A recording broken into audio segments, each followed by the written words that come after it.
കഴിഞ്ഞ ജൂലൈ മാസത്തിലെ കഠിനമായ ചൂടിലാണ് ഇച്ചിക്കാവ മൃഗശാലയിലെ കുരങ്ങുകളുടെ കൂട്ടത്തിൽ ഉപേക്ഷിക്കപ്പെട്ട നിലയിൽ പഞ്ചിനെ ആദ്യമായി കണ്ടെത്തുന്നത്. അമ്മക്കുരങ്ങ് ചൂടും മാനസിക സമ്മർദ്ദവും കാരണം പഞ്ചിനെ ഉപേക്ഷിക്കുകയായിരുന്നു. അനാഥനായ ആ കുഞ്ഞിനെ പക്ഷേ മൃഗശാല ജീവനക്കാർ കൈവിട്ടില്ല, ഹൃദയത്തോട് ചേർത്തു.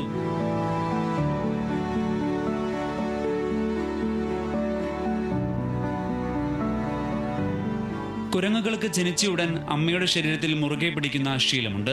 എങ്കിൽ മാത്രമേ അവയ്ക്ക് പേശീബലവും സുരക്ഷിത ബോധവും ലഭിക്കൂ. പഞ്ചിന് പിടിച്ചു നിൽക്കാൻ മൃഗശാല അധികൃതർ പല വസ്തുക്കളും നൽകി നോക്കി. പക്ഷേ അതൊന്നും അവൻ അമ്മയ്ക്ക് പകരമായില്ല. ഒടുവിൽ ജീവനക്കാർ അവന് പുതിയൊരു പോറ്റമ്മയെ നൽകി. സ്വീഡിഷ് ഫർണിച്ചർ ബ്രാൻഡായ ഐക്കിയയുടെ ഒരു സ്റ്റഫ്ഡ് ഒറാങ്കുട്ടൻ പാവ.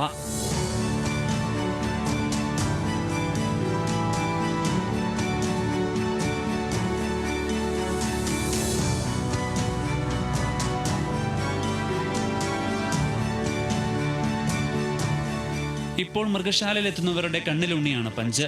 തന്റെ അമ്മ പാവയെയും വലിച്ച് അവൻ കൂട്ടിലോടി നടക്കുന്നത് കാണാൻ വൻ തിരക്കാണ് അനുഭവപ്പെടുന്നത്.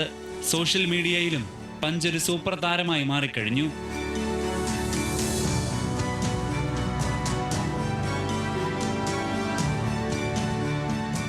പതിയെ പതിയെ പഞ്ച് തന്റെ വർഗത്തിലെ മറ്റു കുരങ്ങുകളുമായി ഇണങ്ങിച്ചേരുന്നുണ്ടെന്ന് ജീവനക്കാർ പറയുന്നു.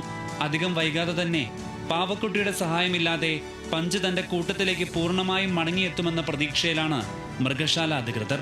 അമ്മയുടെ സ്നേഹം പകരമാവില്ലെങ്കിലും ആ ശൂന്യതയിൽ ഒരു പാവക്കുട്ടി പഞ്ചിന് നൽകുന്നത് വലിയൊരു അതിജീവനത്തിന്റെ കരുത്താണ്.